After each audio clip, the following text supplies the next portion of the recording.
Allô? Bernard Roger? Oui, le 21.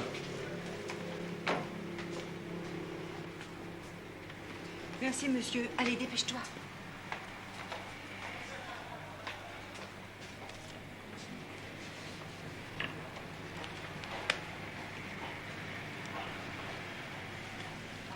Allô? Fiderman Jacques, le 125.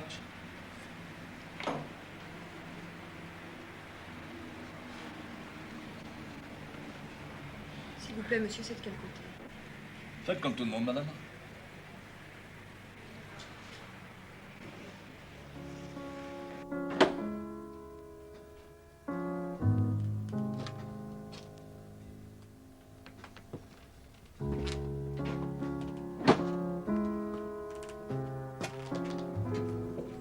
Bonjour. Comment vas-tu?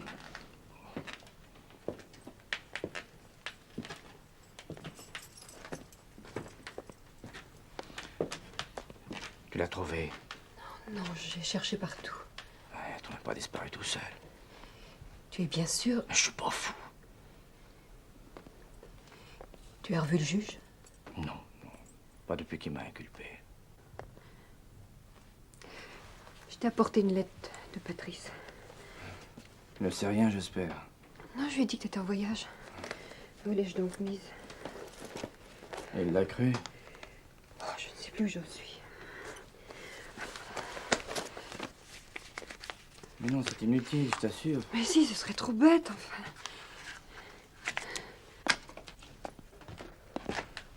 C'est une lettre de son fils, s'il vous plaît. Elle passera au courrier. Tu l'auras demain. Attendez. Mais non, mais tu es folle. C'est tout Dieu. C'est le règlement. Et les gens? Les gens? Ah oui, les gens, les voisins, les amis, tout le monde. Enfin, ils ne doutent pas de moi, j'espère. Bien sûr que non. Aucun malade n'aura confiance en moi. Ouais, c'est foutu, c'est complètement foutu. Ne t'inquiète pas, quand ton innocence... C'est pas trop mal, au moins. Quoi? Tout, la nourriture... Oh, la chair est exquise, le lit de plumes, sans parler du service. As-tu besoin de quelque chose? Non, merci. Ah oui, quelques livres, si tu veux. Lesquels? Oh, ce que tu voudras. Des policiers. Tu t'ennuies? Pas encore. Et toi? Oh, moi. Jacques.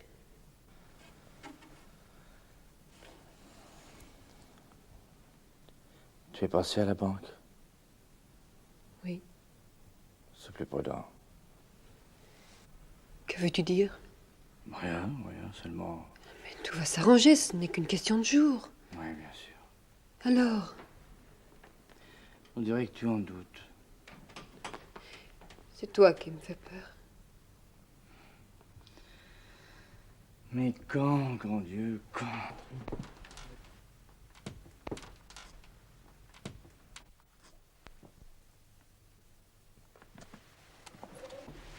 Je vous prie d'excuser, monsieur le juge, l'émotion de mon client. Oui. Écoutez, c'est impossible, enfin, tout le monde me connaît. Vous-même, enfin, nous nous sommes déjà rencontrés chez les Boulois, enfin, quoi. Je fais ce que je peux et je fais ce que je dois pour éclaircir cette affaire. Mais les faits ne jouent pas en votre faveur. Voyons, vous avez déclaré vous être retrouvé chez Madame Besson le 15 octobre, vers 2 heures de l'après-midi. Oui, enfin, après déjeuner. C'était Madame Besson qui vous avait appelé? Oui, elle ne se sentait pas très bien. Enfin. Maître Besson était alors absent, retenu en ville par un déjeuner. Aviez-vous connaissance de ce rendez-vous? Mais non, pourquoi l'aurais-je su? N'étiez-vous pas un de ses intimes? Combien de temps êtes-vous resté auprès d'elle? 1 heure environ. Est-ce là la durée moyenne de vos consultations? Madame Besson est une amie, vous venez vous-même de le rappeler. Pourquoi donc à l'enquête avez-vous prétendu être retourné directement chez vous alors que, selon Madame Flederman elle-même, vous n'étiez pas là avant 4 heures? Parce que je suis rentré à pied en me promenant et que ce n'est pas une réponse valable pour des policiers. Ben, d'autant plus qu'il pleuvait. Vous ne vous êtes jamais promené sous la pluie. Oh, non, pas particulièrement. Tant pis pour vous. Permettez-moi de vous faire remarquer, monsieur le juge, que Maître Besson, selon le médecin légiste, n'est pas mort avant 17 heures. L'arme du crime n'a toujours pas été retrouvée.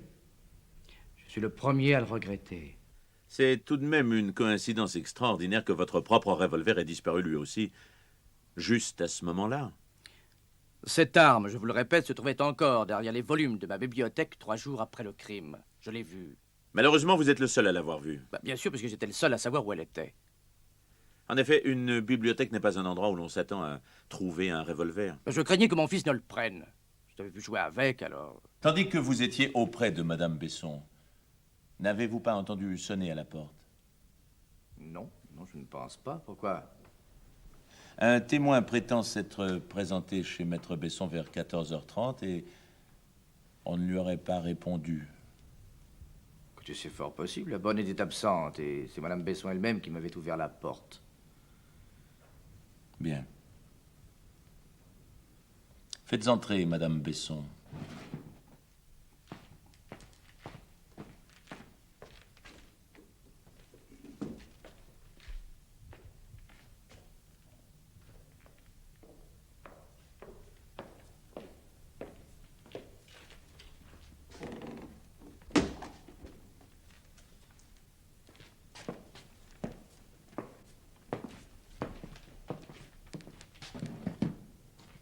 Pardon, madame. Votre nom de jeune fille, c'est... Fabre. Odile Fabre. Merci. Je vous en prie. Fabre, veuve Besson, demeurant avenue de la Porte Verte, c'est ça? C'est cela. Vous me pardonnerez, madame, de revenir sur des circonstances dont le rappel vous est pénible. Quand votre mari est rentré, vous étiez seul, n'est-ce pas? Oui. La bonne était allée faire des courses. Et le docteur Fliederman? Le docteur Fliederman était reparti depuis longtemps. Vers 15 heures. Vous étiez souffrante. Oui. C'est pourquoi je lui avais demandé de passer me voir. Et c'est aussi la raison, du moins je le suppose, pour laquelle vous n'avez pas ouvert à ce visiteur qui a déclaré s'être présenté chez vous à ce moment-là. Oui. Je pensais que c'était pour mon mari.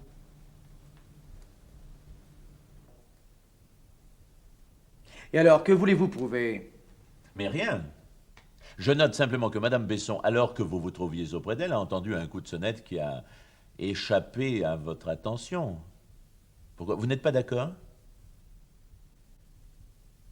Bon. Madame Besson, savez-vous avec qui votre mari a passé l'après-midi?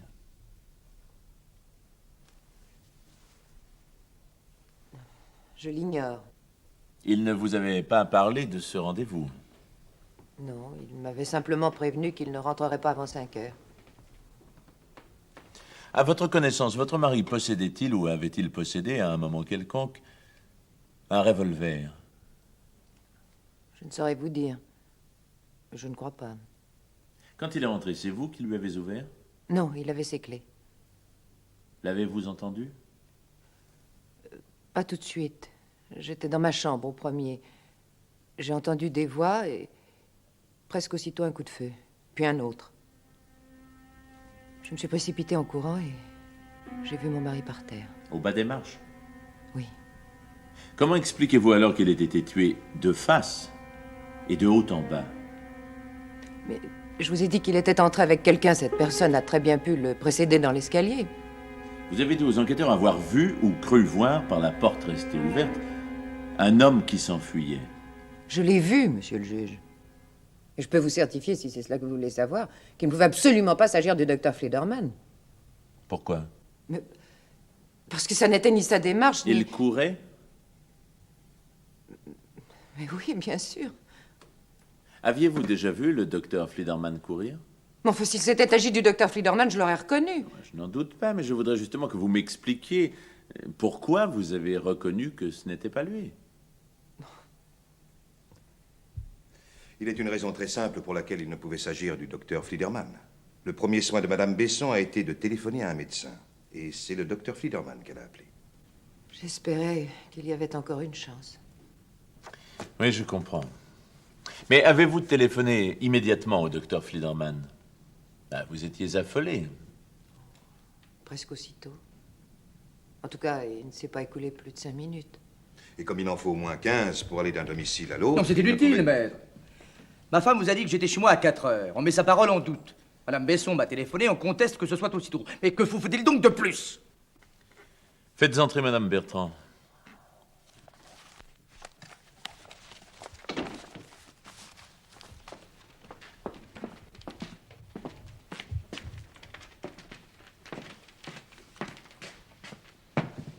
Asseyez-vous. Vous connaissez bien entendu le docteur Fliederman. Bien sûr. Eh bien, racontez-nous ce qui s'est passé le 15 octobre. C'est le jour où ma mère a eu sa crise. Et c'est pourquoi vous vous êtes précipité chez le docteur Fliederman. Oui? Est-ce lui qui vous a reçu? Non, il n'était pas là. Quelle heure était-il? Oh, dans les 4h30. Permettez, monsieur le juge. Comment le saviez-vous? Aviez-vous une montre? Non, mais il y avait une pendule dans le salon qui sonnait tout le temps. Et à quelle heure le docteur est-il arrivé? Oh, il était bien à 5h, 5h10. Je m'étais même dit que s'il n'était pas là au quart...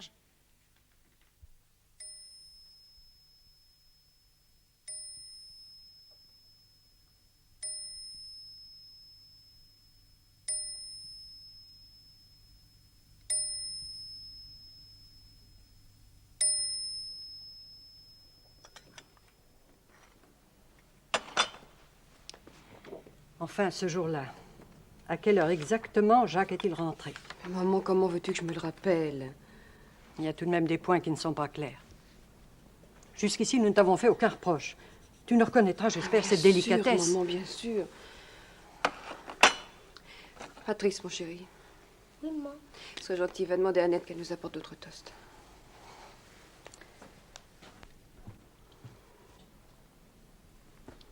Écoute, j'ai beaucoup hésité. Ton père et moi, nous en avons encore parlé toute la nuit. Je suis dans un état... Franchement, crois-tu que Jacques soit innocent? Maman. Il faut voir les choses en face. Comment peux-tu? Avoue que tu l'as pensé. S'il fallait s'arrêter à toutes nos pensées. Tu l'as pensé. C'est le principal. Jacques ne peut pas avoir fait ça, c'est absurde. De toute façon, maintenant, ce qui compte, c'est de limiter le scandale. Nous n'avions pas mérité ça, non, vraiment. Qu'est-ce que c'est? Non, merci. Non, quand on sonne, j'ai peur. Madame Fliederman, bonjour, Paris Flash. Non! Jusqu'ici, je n'étais qu'un étranger. Grâce à toi, il me semble comprendre ce monde pour la première fois et même en faire enfin partie. Amour ou non, appelle ça comme tu voudras, mais j'aimerais tant que pour toi aussi notre rencontre soit une ouverture et non une fin. Grâce à toi, c'est toutes les femmes que je possède. Je voudrais t'apporter en cadeau tous les hommes... Non, écoutez, assez! Ben, ce sont vos propres termes. Où avez-vous trouvé ces lettres? Chez Madame Besson, évidemment, à la suite d'une perquisition. Elle m'avait dit les avoir détruites. C'est vous qui lui aviez demandé de le faire? Oui, mais bien avant la mort de son mari. J'avais peur qu'il ne les trouve. Et c'est vous également qui lui aviez dicté l'heure à laquelle vous vous seriez quitté? Oui. À quelle heure êtes-vous réellement parti? Vers 4h20, 4h30 ou plus tard. Mais Madame Bertrand a très bien pu se tromper. D'autant que la pendule en question avance de 10 minutes. Voici, monsieur le juge, le témoignage de l'horloger chargé de la dernière réparation.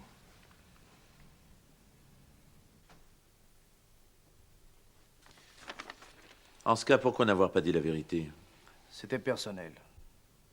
Vous n'allez pas me dire que vous ne voyez pas le rapport entre cette liaison et l'affaire qui nous occupe? Je pensais qu'il était une part de ma vie qui ne regardait que moi. Et ceux qui la partagent. Un honnête homme n'a rien à cacher. Ah, pardon. Un honnête homme, comme vous dites, ne fait pas l'amour en public. Docteur Fliederman, je suppose que vous craignez davantage le jugement de votre femme que celui du public. Bon, admettons que je ne me sois pas trouvé chez Madame Besson en qualité de médecin. Et alors? Ben, Maître Besson, rentrant à l'improviste, a très bien pu vous surprendre. Et c'est pour ça que je l'aurais tué. Moi. Enfin, on ne va pas, je ne sais pas, moi, à ce genre de rendez-vous avec un revolver. Rien n'empêche de penser qu'il y a eu préméditation. Mais pourquoi? Enfin, dites-moi pourquoi aurais-je été commettre ce crime? Ah ben, il y a tant de raisons. Écoutez, tenez, entre autres, je lis. Et ce n'est pas moi qui manque de liberté, mais toi, prise entre ton mari, tes amis, la bonne. Cette situation est impossible. Je ne me souviens pas très bien. Ah oui.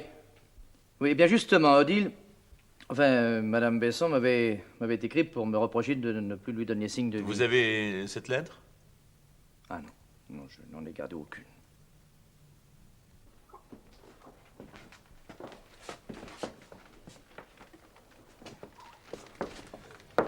Vous n'auriez pas dû parler du revolver. Je n'avais aucune raison de mentir. Vous en êtes pourtant pas privé. Ça n'a rien à voir.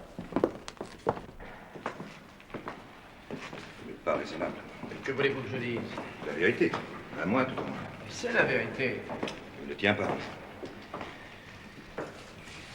Vous étiez de retour chez vous au plus tard à 17h10. C'est indéniable. Si de notre côté nous pouvions prouver que Maître Besson n'était pas rentré chez lui avant 17h, nous aurions, sinon gagné la partie, du moins la première manche.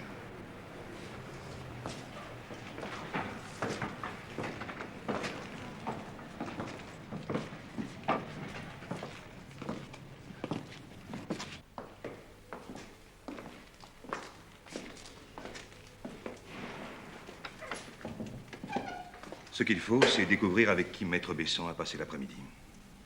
Avec qui? Mais je le sais. Pourquoi n'avez-vous pas dit?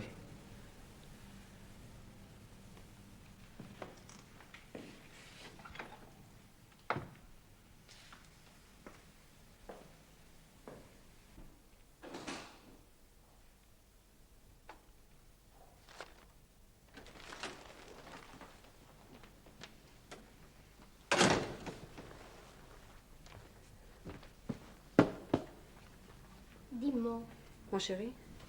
il reviendra bientôt, papa? Bien sûr. Quand? Dans une semaine, je pense.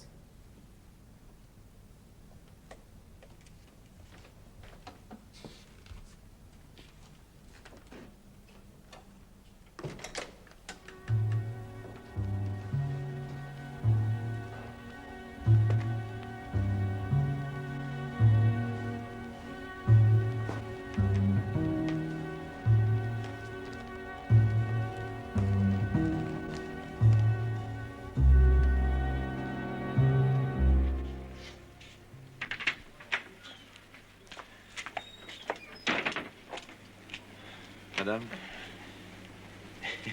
mon journal et mon paquet de gris, c'est un rite de vieux célibataire. Vous me permettez? Je vous en prie. Figurez-vous que j'ai passé près de chez vous une partie de mon enfance. J'habitais là avec... ben oui, mes parents avec...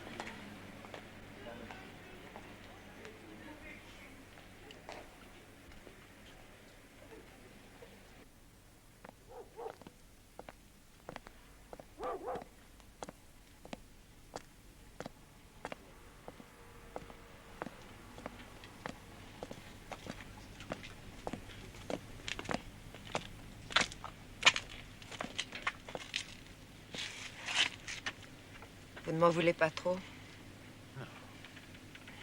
Je vous ai menti. J'en ai l'habitude.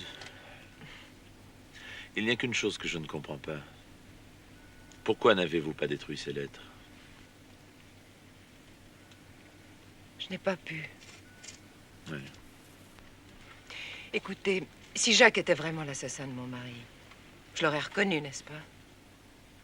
Or, puisque je persiste à affirmer le contraire, je ne puis être que sa complice. Mais, chère madame, je ne l'exclus pas.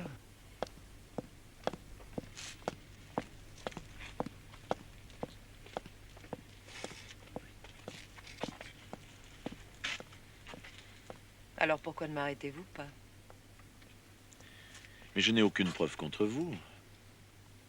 D'ailleurs, il me semble que si vous étiez sa complice, votre premier soin eût été de l'éloigner. Dans ce cas... Oui, c'est une contradiction. J'en ai aussi l'habitude. Et vous ne pensez pas que Jacques est innocent, non? Ce serait tellement plus simple.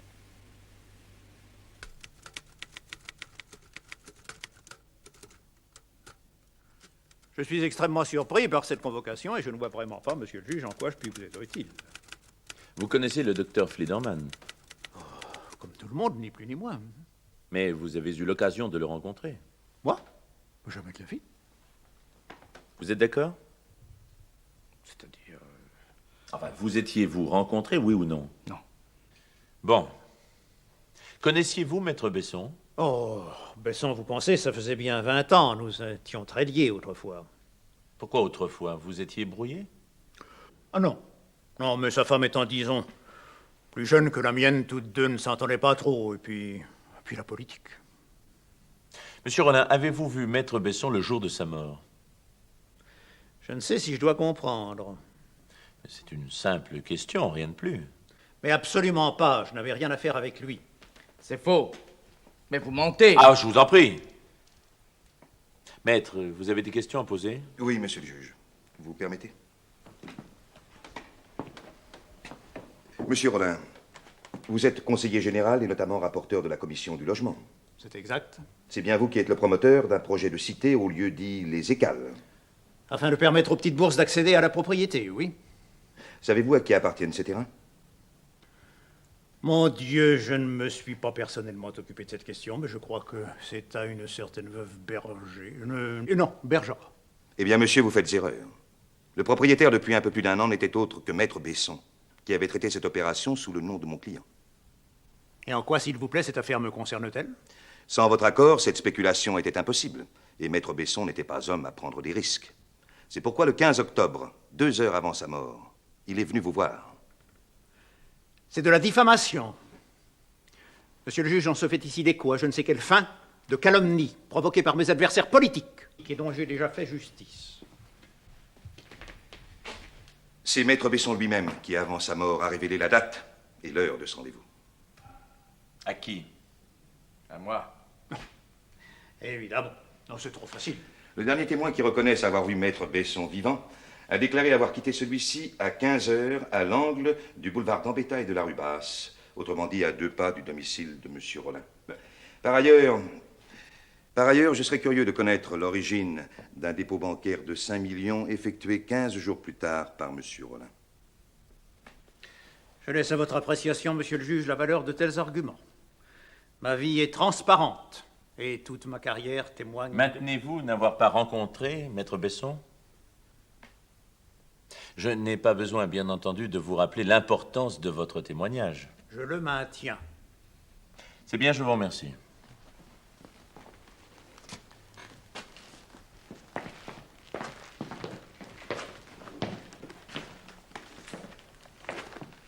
Voici, monsieur le juge, les articles de presse concernant cette affaire et la réponse, autant dire la dérobade, du conseiller Rollin.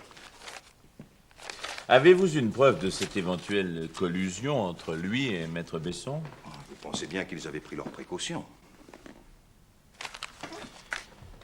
Comment se fait-il que vous ayez été amené vous-même à participer à cette opération? Était-ce le notaire qui s'occupait de vos placements? Non, mais l'ex-propriétaire, Madame Bergera, était une de mes clientes. Ah. Oui, et le terrain marécageux et sans viabilité n'avait aucune valeur, mais après le rachat d'une partie d'entre eux par la ville et le prolongement de la ligne d'autobus... Les lots pouvaient être revendus 8 ou 10 fois leur prix. C'est bien ça? Enfin, ce n'est pas moi qui ai conçu l'affaire. Je ne vous le reproche pas. Mais ne me dites pas que vous n'y gagnez rien. Oui, Maître Besson m'avait proposé une commission. D'ailleurs, j'aurais refusé si je n'avais craint de provoquer une rupture que ma situation envers sa femme... Enfin, je ne pouvais pas ne pas accepter. D'autant que vous gagnez sur les 2 tableaux. Bon, c'est une façon de voir les choses. Je n'en vois pas d'autres. De parti pris. Je cherche seulement à vous comprendre. Mais on dirait que c'est ça qui vous fait peur. Alors, Rollin, il est venu? Oui, mais il a peur, il soutient qu'il ne l'a pas vu. Qui, Besson? Oui. Mais puisque tu m'as dit que vous étiez ensemble. Il ne m'a pas vu non plus, bien entendu. Il faut demander un supplément d'enquête. Le forcer à parler. Ça ne servirait à rien. Et le juge, qu'est-ce qu'il en pense? Pour lui, je suis coupable, c'est évident. Mais Jacques, c'est pas possible, il faut faire quelque chose. Mais qu'est-ce que tu qu'on fasse maintenant? Et si j'allais le voir, moi, Rollin? C'est inutile. Je lui expliquerai. Je suis sûre qu'il comprendra. Je dis que non. Mais il ne pourra tout de même pas me raconter à moi que tu n'étais pas chez lui. Mais comment cesseras-tu de t'occuper de ce qui ne te regarde pas? Jacques. Je t'interdis d'aller le voir, tu m'entends? Je veux t'aider. J'ai besoin de personne. Mais fous-moi la paix, mais fous-moi la paix. Jacques.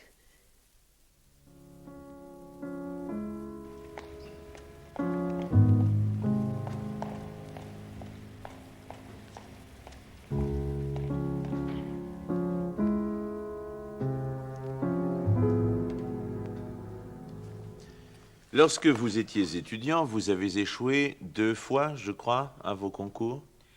Oui, je n'avais pas de relation. Et pour vos parents de condition modeste, ces études représentaient probablement un gros sacrifice. Oui. Moi, j'aurais préféré faire de la recherche, mais pour eux, ce n'était pas une situation, enfin. Ils voulaient me voir médecin solidement établi. Mais excusez-moi, pourquoi me parlez-vous de cela? Mais c'est très simple. Après un mariage d'intérêt... Mais je ne me suis pas marié par intérêt. Le terme est peut-être un peu brutal, j'en conviens. Mais tout de même. Quand avez-vous rencontré mademoiselle... Le Chanal pour la première fois? Si vous croyez que je m'en souviens... Bon, ce sont en principe des choses qu'on n'oublie pas.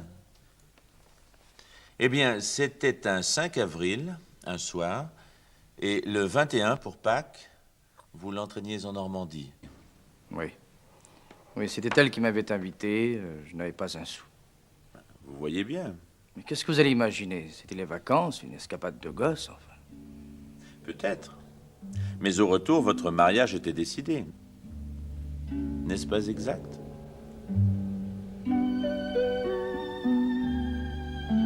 Tu pensais que ce ne serait qu'une aventure et tu la vivais en jouant un peu, comme les derniers moments d'une fête ou d'un été qui s'achève.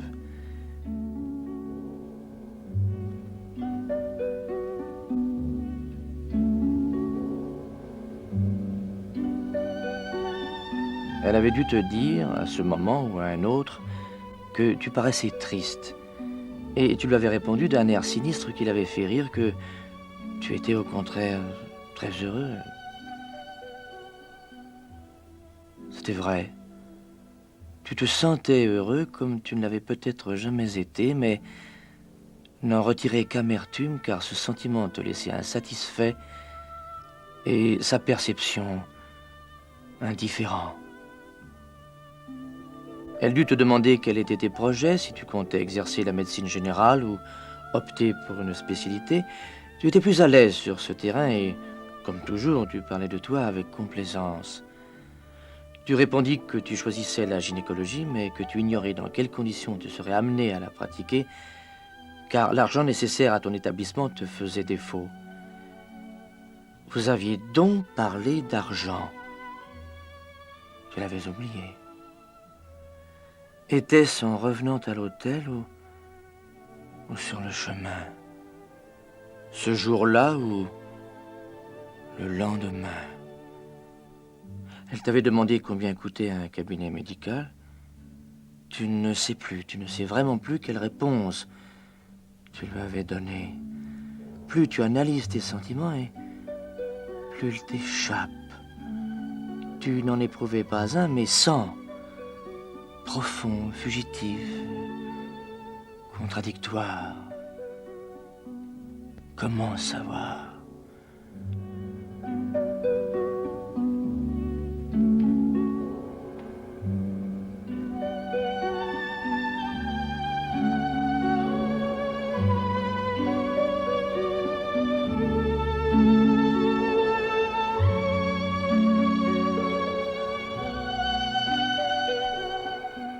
À quel moment as-tu pensé pour la première fois au mariage? Était-ce avant ou après que Nicole ait parlé de l'achat de ce cabinet?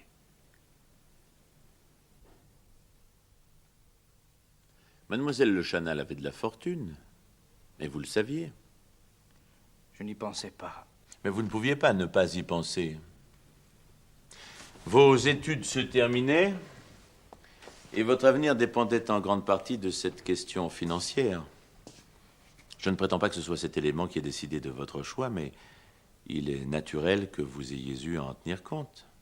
Sur le moment, je n'ai vraiment pas réfléchi. Pour rester dans le domaine des faits, si vous permettez, nous dirons que votre mariage vous a assuré la somme nécessaire à votre établissement. Ce fut une de ses conséquences, mais non la cause. Ah non, pardon, en bonne logique, la cause précède les faits. Vous voulez trouver des raisons à tout. Je ne vous ferai pas l'injure de penser que vous avez agi sans discernement. Il y a des choses qui ne s'expliquent pas. Vous voulez dire dont vous refusez l'explication? Ce sont précisément celles-là qui m'intéressent.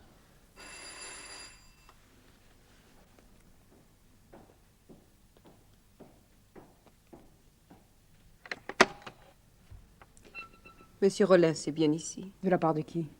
Madame Fliederman. J'ai rendez-vous. Ah. Si vous voulez bien entrer. Une seconde, s'il vous plaît. Madame, vous êtes Madame Rollin, n'est-ce pas? Oui. Vous avez des enfants, je crois. Oui. Alors vous ne pouvez pas ne pas me comprendre. Vous savez pourquoi je suis venue? Dites-moi la vérité, je vous en supplie. J'ai déjà été interrogée par la police à ce sujet. J'ai dit tout ce que j'avais à dire. Ce n'est pas possible. Rappelez-vous. Mon mari n'est pas un criminel, lui. Mon mari non plus.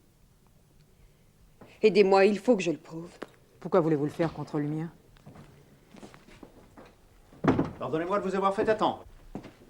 Très heureux de vous connaître, madame, mais navré que ce soit en aussi tristes circonstances. Je vous en prie.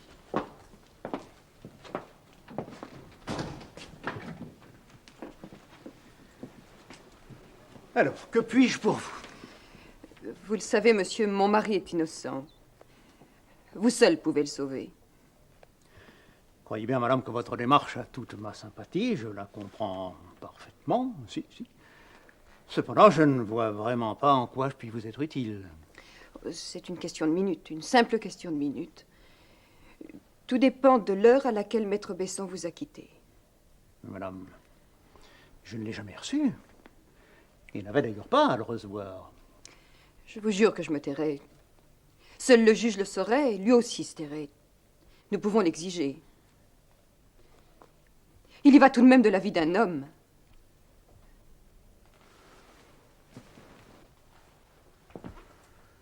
Il ne faut rien exagérer. Enfin, monsieur, vous ne pouvez nier l'évidence puisque mon mari était là. Comment était là? Chez vous, avec Maître Besson. Qu'est-ce que c'est que cette histoire? Voyons, le 15 octobre... Je vous jure bien que non, sur mon honneur. Mon mari n'est pas venu chez vous? Mais jamais de la vie, et c'est bien la première fois que j'en entends parler. Mais comment... Non, votre mari n'a jamais mis les pieds chez moi, vous entendez? Jamais. Et je le mets au défi de décrire un seul détail de ce salon, ou de n'importe quelle pièce. Oui, vous ne me croyez pas. Non, c'est naturel. Eh bien, écoutez-moi, posez-lui la question que vous voudrez au sujet de mon domicile. Vous verrez bien. Vous pensez votre mari innocent? J'en suis certaine. Mais cette fois vous honore. Que voulez-vous insinuer? Non, croyez bien qu'il est préférable de ne pas insister. Qu'est-ce que ça signifie? Si vous avez quelque chose à dire, dites-le. Je suis venue chercher une preuve, quelle qu'elle soit. Ce n'est pas à moi de vous l'apporter, madame.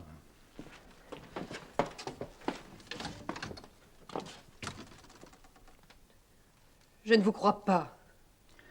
Un jour, vous me comprendrez. Et ne craignez rien avec un avocat comme Maître Lanzac.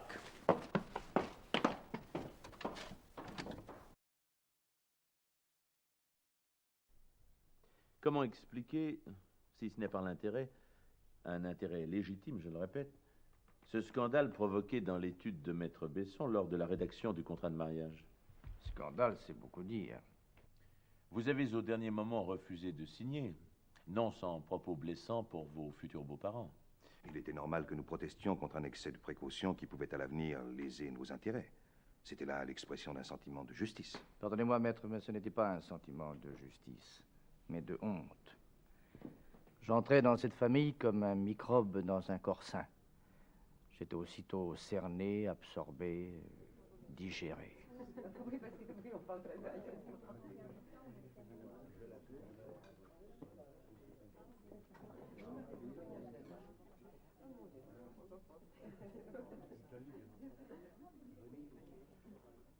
C'était le devoir de vos beaux-parents de préserver les intérêts de leur fille.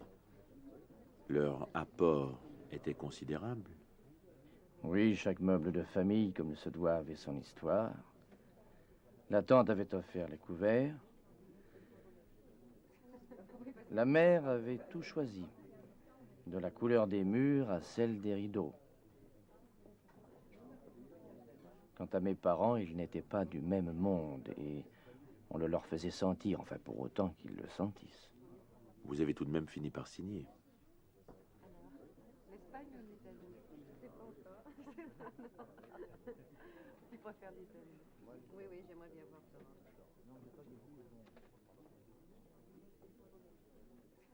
Oui, parce que oui, on parle très bien.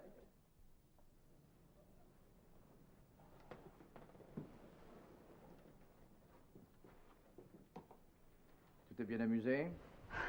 Je suis mort. C'est ce que tu voulais, non? Qu'est-ce qui te prend? Une demande. Pas toute cette comédie. Oh, on étouffe ici.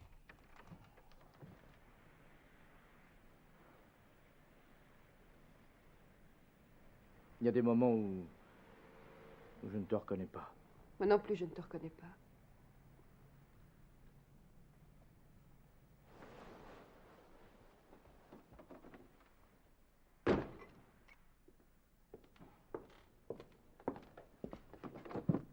Bon, Nicole.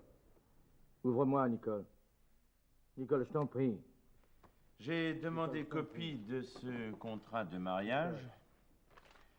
Les intérêts des deux parties sont très clairement précisés et il était normal, en l'occurrence, de choisir le régime auquel vous vous êtes enfin ralliés, la séparation de biens. Mais ceci n'est qu'un détail. On peut en trouver bien d'autres qui tous concourent à découvrir ce même aspect de votre personnalité. Tenez, dans votre activité professionnelle, par exemple. Elle est au-dessus de tout éloge, monsieur le juge. Je sais que les témoignages en votre faveur ne manquent pas. La plupart de vos malades sont unanimes à reconnaître votre assiduité, en vos débuts tout au moins. Vous multipliez les visites. C'est une preuve de conscience professionnelle. N'est-ce pas? Les premiers temps sont difficiles. Vous n'avez pas tardé à vous faire une réputation de bon garçon. Oui, vous ne refusiez pas de signer ou de prolonger un arrêt de travail. Et puis, brusquement, changement d'attitude. On vous avait appelé de nuit au chevet d'une de vos malades, vous refusez de vous y rendre et vous contentez de prescrire un traitement par téléphone. C'était une simulatrice. 2 fois déjà, je m'étais laissé prendre. Seulement, cette nuit-là, elle en est morte.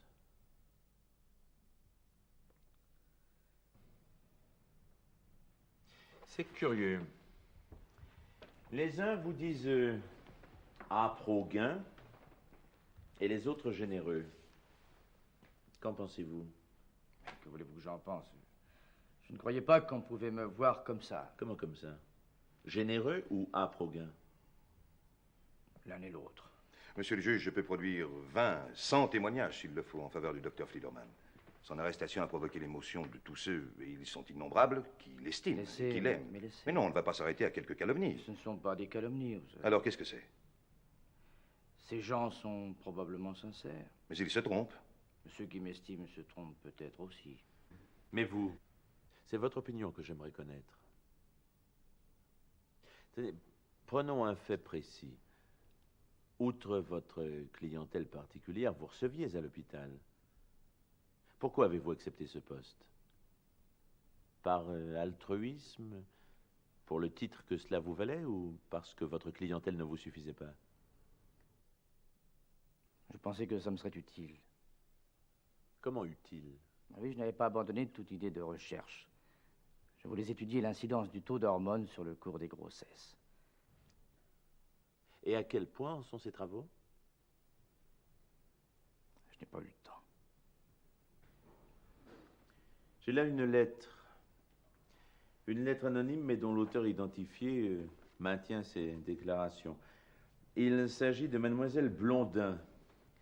Celle-ci travaillait alors avec vous comme infirmière. Elle a rapporté avoir été témoin, disons, d'une controverse entre un de vos confrères et vous-même au sujet d'une femme qui avait été hospitalisée vraisemblablement à la suite de manœuvres abortives. Vous aviez procédé à un curetage que votre confrère prétendait inutile, pour ne pas dire davantage. Le reconnaissez-vous? Oui, mais oui. Seulement, ce que je ne comprends pas, c'est cette lettre. Alors, ça, pourquoi l'a-t-elle écrite? Que lui avais-je fait, ça? Permettez, monsieur le juge. Il s'agissait, vous le savez, d'une discussion plus théorique que clinique. D'ailleurs, ce même médecin s'est empressé, à ma demande, de reconnaître la parfaite compétence et la haute moralité, je cite, du docteur Fliederman. Mon confrère est très généreux.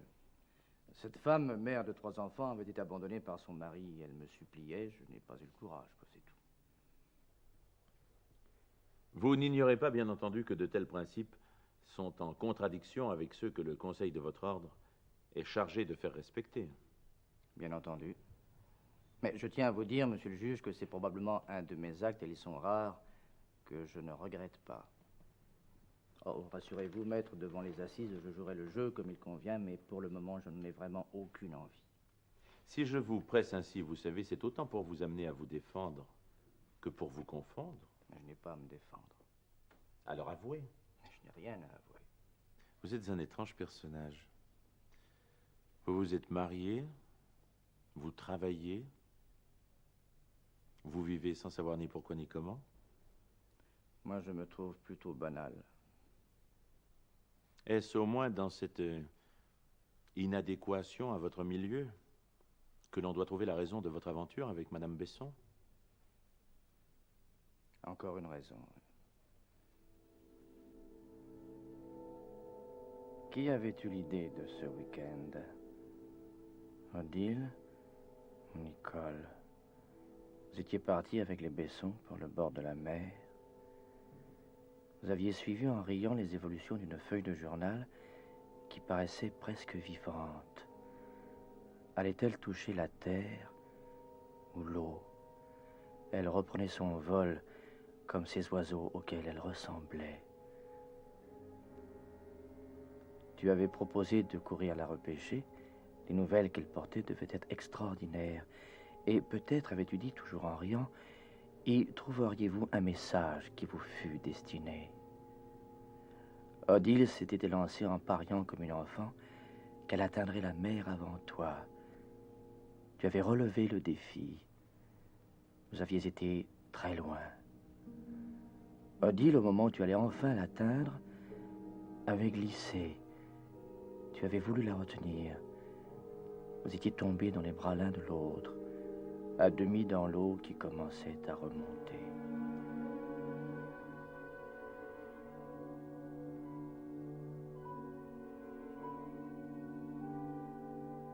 Il semblait que vous n'aviez l'un ni l'autre attendu que cet instant, et que la mer et le vent eux-mêmes s'étaient faits vos complices. La suite, jusqu'à votre première nuit, dont tu as oublié les circonstances, n'avait plus été qu'impatience et que ruse, dont la facilité vous enchanta. Qu'est-ce que cela vous a apporté? L'amour? Mais non, c'est ridicule. Oui, enfin, c'est peut-être sans qualificatif un bien grand mot. Disons l'amour physique. Non plus, non, enfin... Pas exactement. Alors pourquoi? Pour faire comme tout le monde, pour me donner la comédie. Vous étiez tout de même sincère. C'est assez difficile à expliquer. Il me semblait que j'avais fermé toutes les portes, alors j'essayais d'en ouvrir au moins une. Vous ne me croyez pas? Si, si. Seulement, je suis un peu surpris. Je croyais que vous étiez aussi épris d'Odile Besson qu'elle l'était de vous. Et puisqu'elle vous pesait tant, cette liaison, pourquoi ne pas l'avoir rompue? Vous allez croire que c'était de ma part égoïsme ou lâcheté, mais au fond, c'est ce qu'elle voulait, vous savez, elle n'était pas dupe. Vous en êtes sûr? J'ai essayé de rompre plusieurs fois. Il y a peu de temps encore.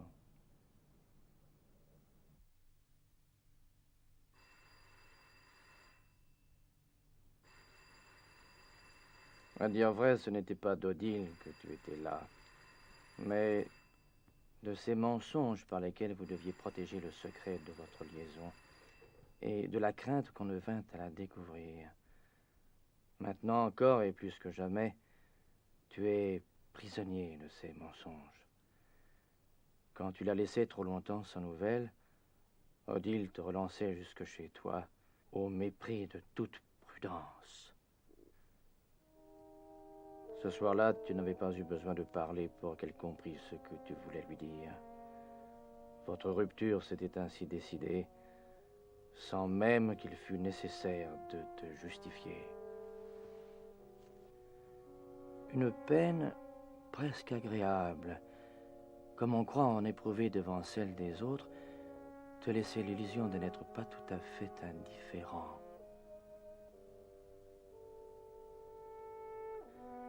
Tu craignais des reproches, des lamentations, et tu lui étais reconnaissant de la simplicité de son comportement. Tu t'étais penché au-dessus d'elle pour atteindre la poignée de la portière.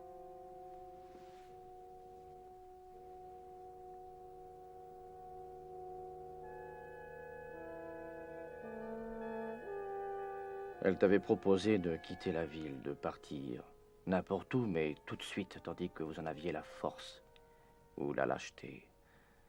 Et c'est pourquoi tu lui avais rappelé que vous n'étiez pas seul. Le juge auquel tu rapportes cette phrase voudrait que tu précises si elle s'appliquait à toi ou à elle. Odile t'avait posé la même question. Tu fais la même réponse à tous les deux. Elle avait eu l'avantage de couper court à toute discussion. Tu t'étais montré aussi sincère que possible et c'est en vain que tu cherches la raison de son brusque changement d'attitude envers toi.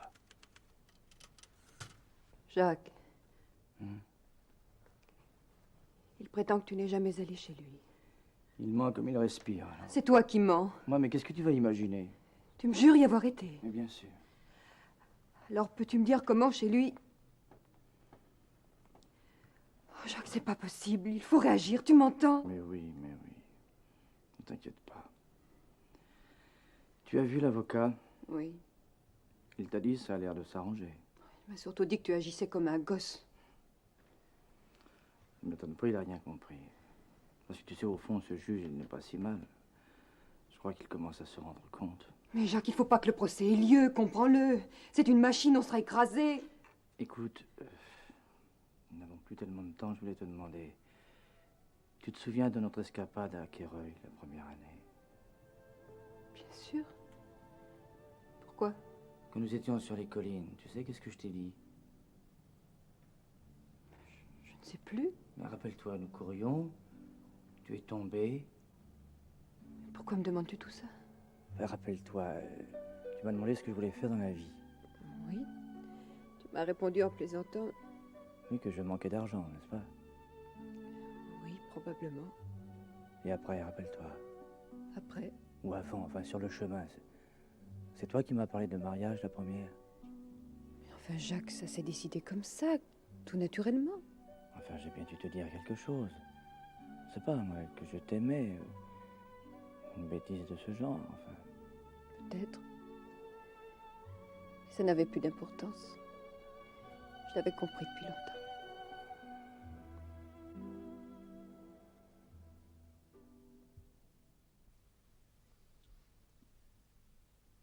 Qu'attendiez-vous de lui? Il était marié. Moi aussi. Ce n'est pas une raison. Il vous avait parlé de divorce? Non, jamais. Un divorce n'aurait rien arrangé. Nous étions trop en vue. Il aurait fallu pouvoir partir, quitter la ville. Vous y aviez songé? Oui. Et lui, qu'est-ce qu'il en pensait? Il était d'accord? Comment vous expliquer? Vous voyez Jacques de l'extérieur, mais c'est un être tellement secret, sensible. Enfin, vous auriez été libres tous les deux. Serait-il parti? Sans hésiter. Alors qu'est-ce qui le retenait? Sa femme, son fils? Bien sûr, mais aussi... Comment vous dire? Jacques détestait l'hypocrisie, les mensonges que notre situation rendait malheureusement nécessaires. Il se sentait coupable envers mon mari, envers sa femme. Il craignait toujours que notre liaison soit connue. Oui, je sais que pour vous, il ne peut s'agir que d'une peur bien humaine du scandale, de lâcheté. Eh bien oui. Oui, Jacques est lâche, indécis, timoré. Mais moi qui le connais, mieux que vous, mieux que lui-même, je puis vous assurer que c'est par scrupule, par une délicatesse dont lui-même ne voudrait jamais convenir. Gauthier.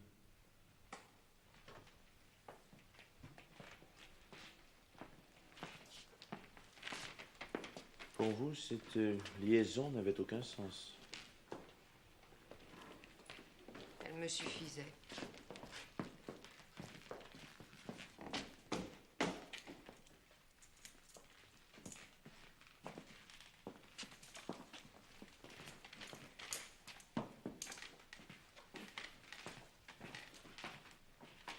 Madame Besson, vous souvenez-vous quand l'idée de partir avec votre amant vous est venue pour la première fois? Oh, je ne sais plus. Cela doit faire un an et demi peut-être. Pas du tout. Mais si, Jacques.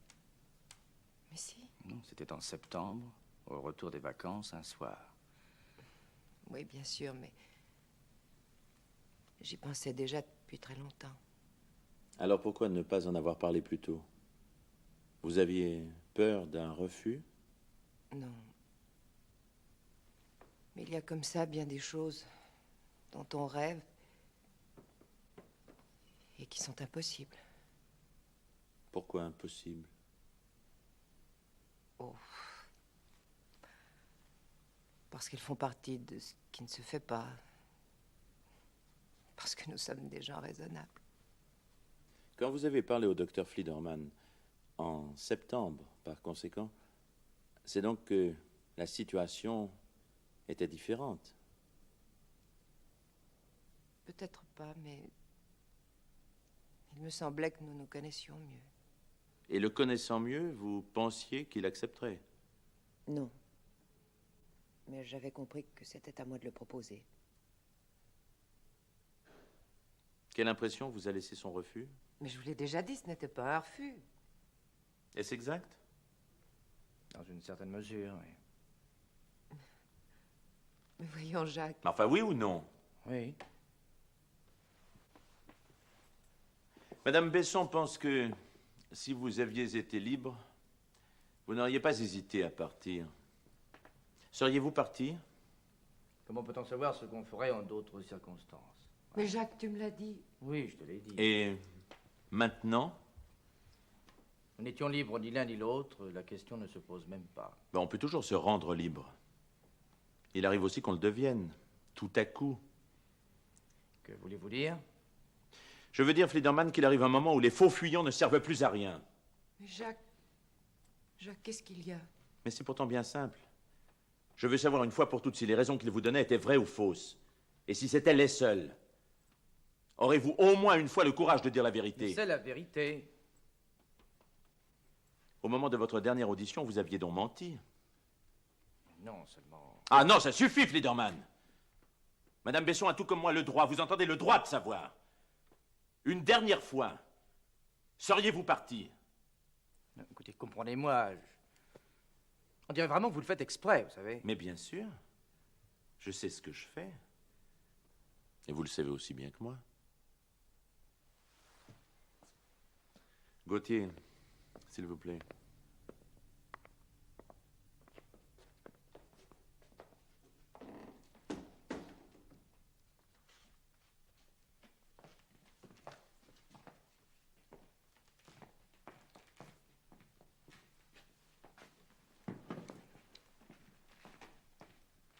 Vous connaissez Madame Besson depuis longtemps, n'est-ce pas?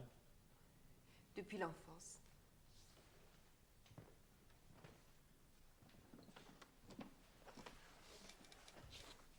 Madame Fliederman, le 15 octobre, quand votre mari vous a quitté, que vous a-t-il dit? Rien, il avait des malades à voir comme d'habitude. Vous a-t-il précisé lesquels? Il ne le faisait jamais.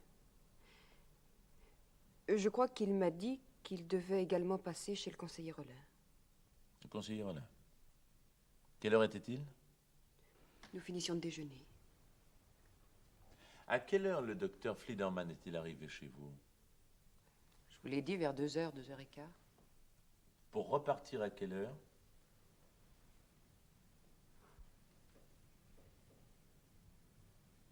Ce que vous faites est ignoble. Je t'en prie. C'est normal. J'ai quitté Madame Besson vers 4h30.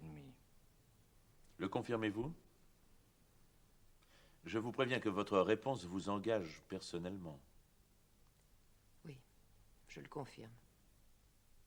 Était-ce là un rendez-vous exceptionnel ou faisait-il partie de vos habitudes? Au début, nous nous rencontrions environ une fois par semaine, beaucoup moins les derniers temps. Le 15 octobre, il y avait peut-être un mois que nous ne nous étions pas vus. 5 semaines. D'où venait cet espacement de vos relations? Nous n'étions pas libres. Enfin, vous ne l'étiez pas davantage auparavant. Jacques était très occupé. Fliederman, était-ce vraiment la raison? Non. La vraie raison, Odile, tu la sais bien, c'est que je ne t'aimais pas. Pardonne-moi. Quand vous avez quitté Madame Besson la dernière fois, aviez-vous abordé cette question? Ça n'aurait servi à rien. Et vous assurez être rentré aussitôt chez vous, malgré le témoignage de votre cliente, Madame Bertrand. Mais vous savez bien que la pendule avançait. Oui, mais je l'avais remise moi-même à l'heure, 10 minutes après ton départ.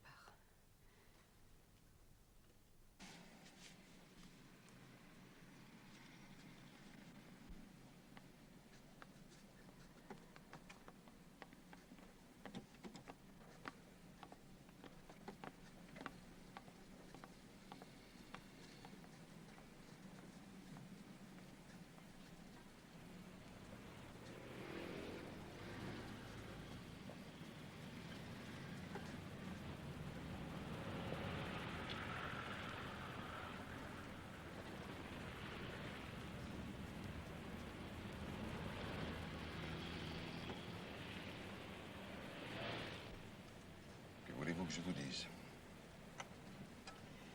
Vous m'avez assez longtemps tenu à l'écart. Je comprends très bien. Mais maintenant, je veux savoir. Par exemple? Par exemple, depuis quand date cette liaison de mon mari avec Odile Besson? Cette question, chère madame, n'est pas tout à fait de mon sort. Contrairement à ce que vous pensez, votre mari ne m'a pas mis dans le secret de ses affaires. Il se contente de me les expliquer quand il ne peut plus faire autrement. Oh, allons donc. Toute la ville devait être au courant. Sauf moi, bien entendu. Et ce pauvre Besson. À ma connaissance, ça devait faire environ 4 ans. 5 peut-être.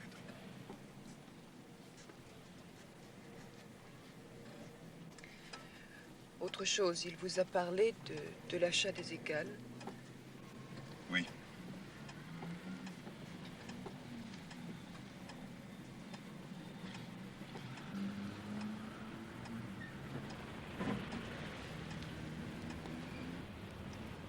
Croyez-vous que mon mari dise la vérité quand il affirme que Besson avait rendez-vous le jour de sa mort chez le conseiller Rollin? Je ne puis rien affirmer, mais très sincèrement, je le crois. De qui dépendait la reprise des terrains par la ville? De Rollin, bien sûr, mais encore. Avant tout, cette décision appartient au conseil municipal. Celui-ci doit la ratifier par un vote après l'examen de divers rapports, notamment de l'architecte de la ville et d'un inspecteur des domaines.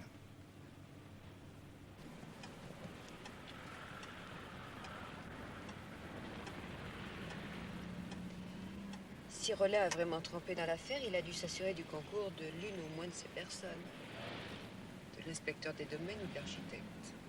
Ce que vous avancez est extrêmement grave. Et on peut soupçonner... Connaissez-vous leur nom et leur adresse? Non, mais il est facile de le savoir. Que voulez-vous faire? Enfin, où voulez-vous en venir?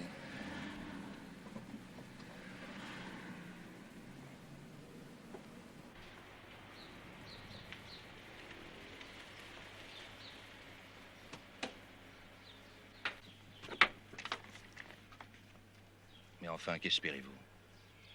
Voir clair. Ce qu'il nous faut maintenant, c'est penser au procès. Il s'agit d'éviter la préméditation et au cas où votre mari serait reconnu coupable, vous voyez que je vous parle franchement, de faire accréditer la thèse du crime passionnel. Vous me comprenez? Parfaitement, maître. Mais soyez tranquille, je ne vous causerai pas d'embarras.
Tu es seule?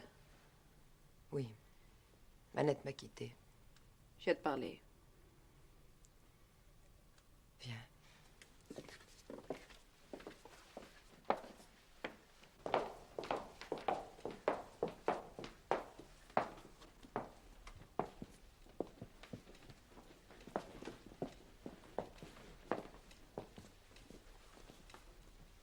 Tu veux t'asseoir? T'inquiète pas, je ne suis pas venue pour te parler de ce qui s'est passé. Ça ne servirait à rien. Nicole, je voudrais tout de même te Je n'ai dire... pas besoin d'explications. Seulement par peur de dire la vérité, nous avons tous agi comme des imbéciles. Jacques s'est noyé dans ses mensonges. Non, je sais. C'est à cause de moi. Mais au point où nous en sommes, il n'y a plus qu'une solution. Revenir à zéro. Si Jacques est innocent... Car il l'est, n'est-ce pas? Bien sûr. Dis-moi la vérité. Mais je te le jure. Il était parti depuis plus de 10 minutes quand Paul est arrivé. Donc tout repose sur le témoignage de Rollin. Si ton mari est resté chez lui jusqu'à 5 heures, va le prouver.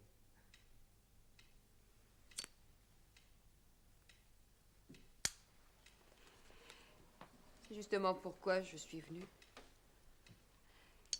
Paul, tu sais, avait demandé à Jacques des garanties. Il était bien trop prudent pour ne pas y avoir pensé pour tous ceux qui participent à l'affaire. Tu ne crois pas? Si. On doit en retrouver les traces quelque part. Peut-être pas à l'étude, mais ici, dans son bureau. Maintenant, je comprendrais très bien que tu refuses. Mais tu es folle. J'aurais dû penser plus tôt.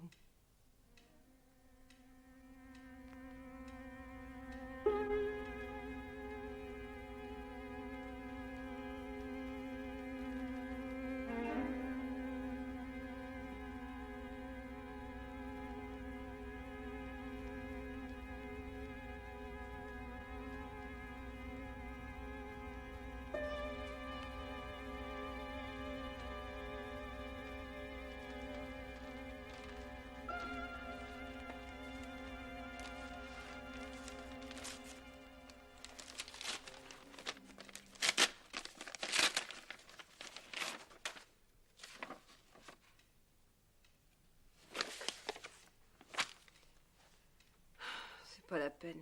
Attends. J'ai là une demande d'hypothèque formulée par un inspecteur des domaines. Comment s'appelle-t-il? Dupré. Il est à la retraite, c'est pas le même. Je ne retrouverai rien. Je me suis trompée.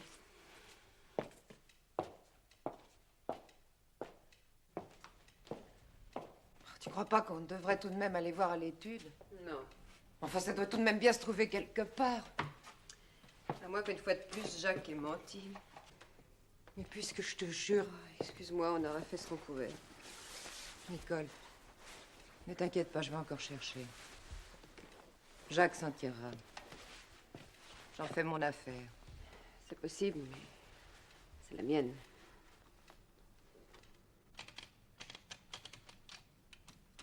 Eh bien, il est temps, je crois, de tirer nos conclusions. Le bilan n'est pas particulièrement positif, vous ne trouvez pas? En somme, quelle est la situation? Il est exact que je me trouvais au domicile de Maître Besson vers environ 17 heures, heure présumée de sa mort, en compagnie de Madame Besson, ma maîtresse. Je reconnais également avoir été en possession d'une arme de même calibre. Et, entre parenthèses 6,35, que l'arme avec laquelle Maître Besson a été tué. Je n'ai pu la retrouver. Mais ceci permet de tout supposer. Ne croyez pas que je méconnaisse vos difficultés, mais une fois établies grâce à la fortune de votre femme, il semble que vous n'ayez plus qu'un but, gagner de l'argent. C'est le cas de la plupart des gens. Vous avez entraîné votre femme, votre maîtresse et bien d'autres dans vos mensonges. Je ne voulais faire de tort à personne. Excusez-moi, monsieur le juge, mais le docteur Fliederman a spontanément reconnu à l'enquête s'être trouvé chez Maître Besson le jour où celui-ci a été tué. Et s'il a tout d'abord dissimulé, ce ne fut pas pour abuser la justice, mais pour couvrir le secret d'une liaison qui mettait en cause la propre... Si l'on additionne, comme le fait le juge, les moments négatifs de ta vie, il est évident que tu apparais à ses yeux tel que toi-même voyais Besson. Se voir par les yeux des autres, c'est peut-être la seule vérité que l'on ne puisse considérer impunément.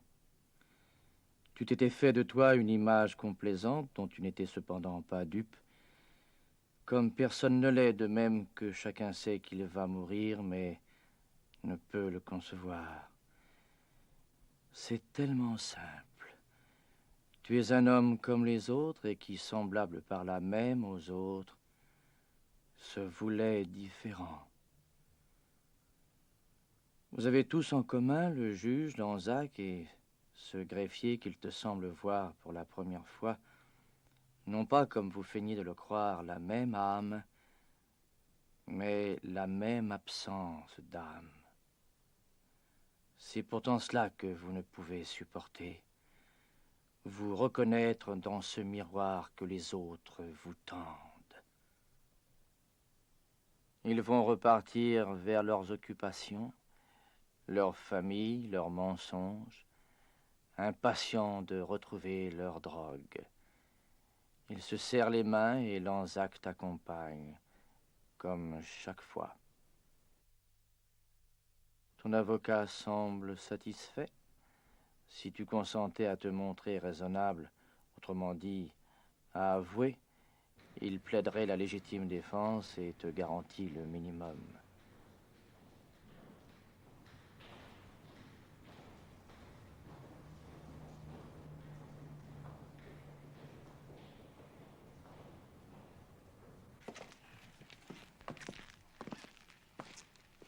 Il te quitte avec l'air jovial que tu prenais pour fuir un malade que tu savais condamné.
Madame Friederman, je pense. Oui. Il fallait me faire prévenir, madame, je serais descendu.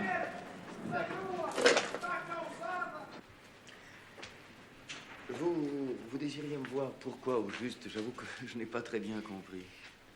Vous n'ignorez pas, monsieur, l'accusation qui pèse sur mon mari. Elle ne tiendrait plus si l'on connaissait exactement l'heure à laquelle Maître Besson a quitté la dernière personne qu'il ait rencontrée. Et cette personne, vous la connaissez, je pense. Il s'agit du conseiller Rollin. Je demande pardon, madame, mais en quoi tout cela me concerne-t-il? C'est très simple, monsieur. Maître Besson s'occupait personnellement d'un projet de cité dont vous avez dû entendre parler. Il y avait intéressé mon mari et le conseiller Rollin, qui refuse de l'avouer par crainte de ruiner sa carrière. Personne ne pouvait rien sans l'inspecteur des domaines et sans l'architecte de la ville. C'est-à-dire sans vous. Est-ce que vous vous rendez compte de ce que vous dites, madame? Oui. Je vous demande de ne pas m'en vouloir, comprenez-moi. Je vous comprends, mais je vous prie de cesser immédiatement ce jeu qui pourrait vous coûter cher. Il me reste si peu de temps, monsieur. Et vous êtes le seul. C'est incroyable. L'inspecteur des domaines, vous l'avez vu? Il n'a pas voulu me recevoir. Évidemment. Mettez-vous à sa place. Je vous l'ai dit, vous êtes le seul.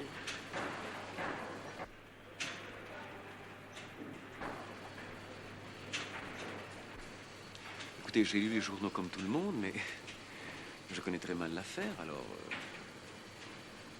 Oui, excusez ma brutalité, mais votre mari est peut-être coupable. Même s'il l'était...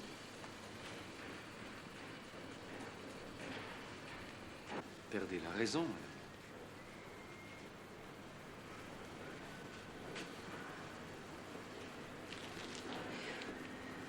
Nous ne nous connaissons pas, monsieur. Je ne peux rien vous dire de plus.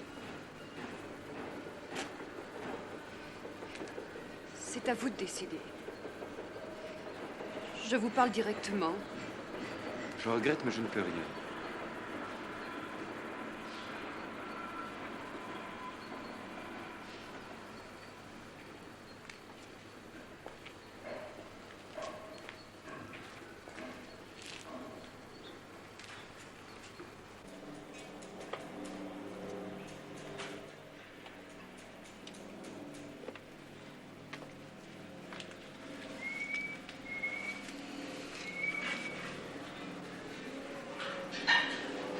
Vous comprenez que c'est toute ma carrière à moi aussi qu'on m'écoute. Je sais.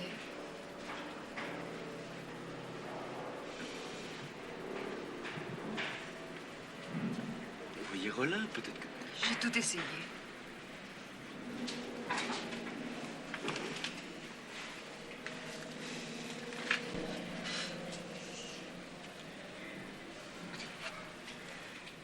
Très sincèrement, je vous assure, je voudrais pouvoir vous aider.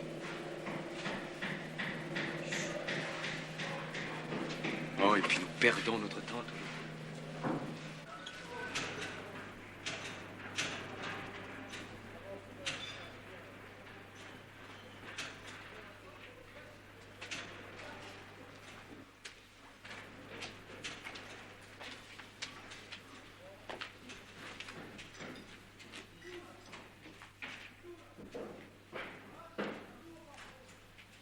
Bon, écoutez, j'ignore si Rollin a rencontré Besson, comme vous dites, au jour du crime, mais je suis prêt à témoigner qu'il participe à cette affaire. Comme moi, d'ailleurs, il ne pourra pas dire le contraire. Je vous le promets.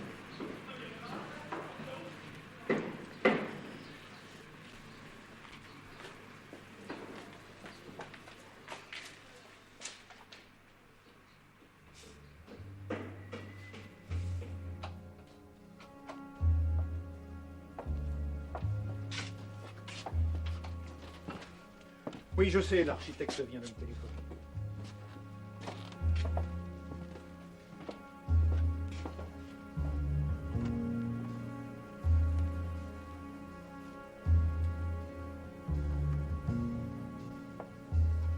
Patrice? Où l'as-tu trouvé? C'est moi qui l'avais caché. Mon Dieu, pourquoi? Pour pas que la police le trouve. Et on se demande comment les perquisitions sont faites. Enfin, mais j'aurais fait partie du jury. Je l'aurais déclaré coupable. Ah ben, vous auriez eu raison. Allez, bon appétit. Vous également, monsieur. Allô? Pardon? Ah, mais je ne sais pas. C'est important. Une seconde, voulez-vous? Non, pas aujourd'hui. Allô? Oui, monsieur le juge ne pourrait vous recevoir que demain. Oui. C'est-à-dire... Ah oui, attendez. Non, maintenant. Allô? Oui, vous pouvez venir. Monsieur le juge vous attend. C'est ça. Entendu. Qu'en pensez-vous, monsieur le juge? Rien, je pense que la vie est mal faite.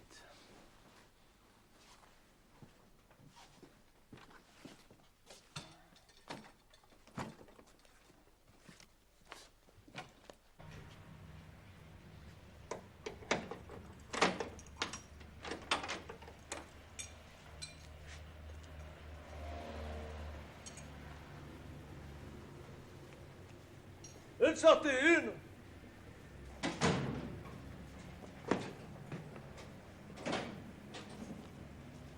En échange de nos signatures, on t'a rendu ton nom, tes papiers d'identité, ta montre, ta cravate. Mais il te faut encore signer sous la date à laquelle tu recouvres la liberté, comme si l'on craignait que tu ne viennes par la suite la réclamer.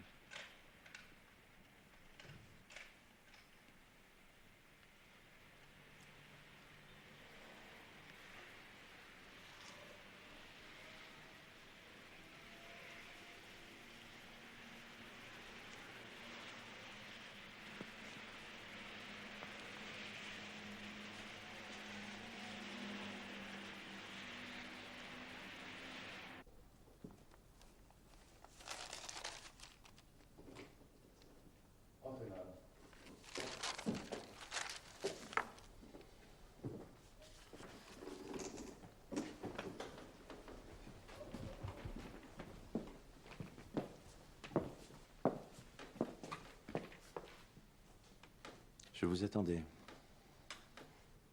Moi? Mais oui, je pensais même que vous viendriez plus tôt.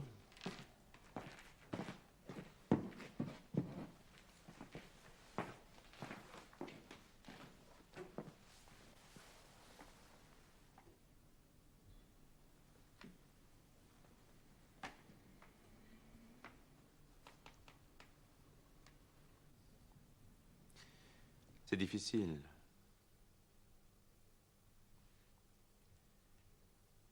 Vous aviez compris que Fliederman avait changé, n'est-ce pas? Qu'il vous échappait. Mais vous pensiez qu'il vous aimait toujours.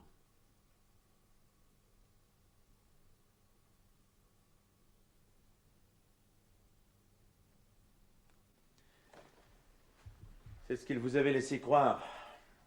Le manque de temps. Les conventions, les autres. Vous le saviez timoré, sensible au qu'en dira-t-on, pris peut-être aussi de scrupules, et vous avez cru qu'il suffirait de lui laisser le champ libre pour le retrouver. Seulement voilà, la mort de votre mari n'aura servi à rien. Il serait parti avec moi. J'en suis sûre.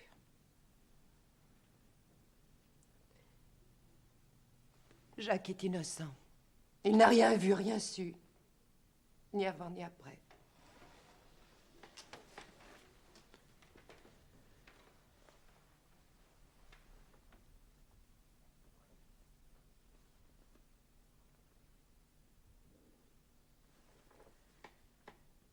Quand avez-vous décidé de venir me trouver?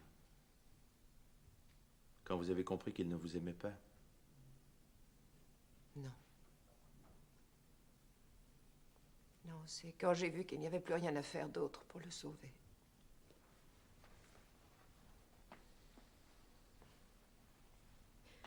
Vous ne me croyez pas quand je vous disais qu'il était parti avant le retour de mon mari. C'était pourtant le seul point sur lequel je disais la vérité. Mais vous ne pensiez pas qu'on pourrait le soupçonner? Pas un instant, non. J'avais pris mes précautions. Et s'il n'y avait pas eu cette incompréhensible disparition de son revolver... Vous savez qu'à partir du moment où vous êtes inculpé, vous pouvez refuser de répondre à mes questions, hors de la présence de l'avocat que vous choisirez.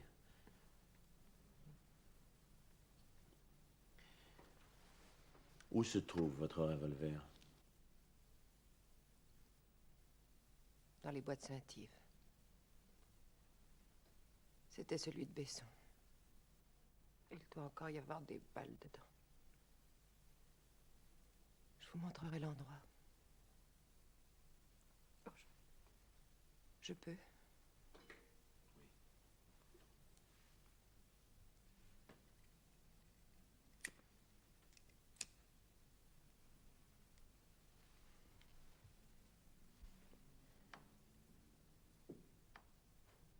Vous aviez raison, monsieur le juge. Rien n'aura eu de sens dans ma vie. Ni mon mariage, ni ma liaison avec Jacques, ni la mort de mon mari.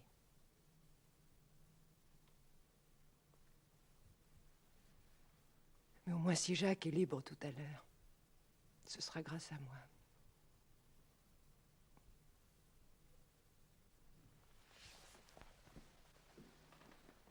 Vous allez le libérer, n'est-ce pas? Mais oui.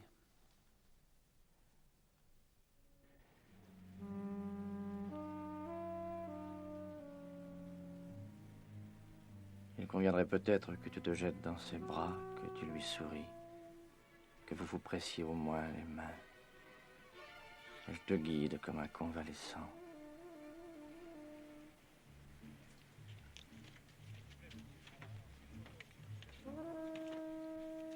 Vous devez cependant ressembler à ces tristes héros des faits divers.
Thank you.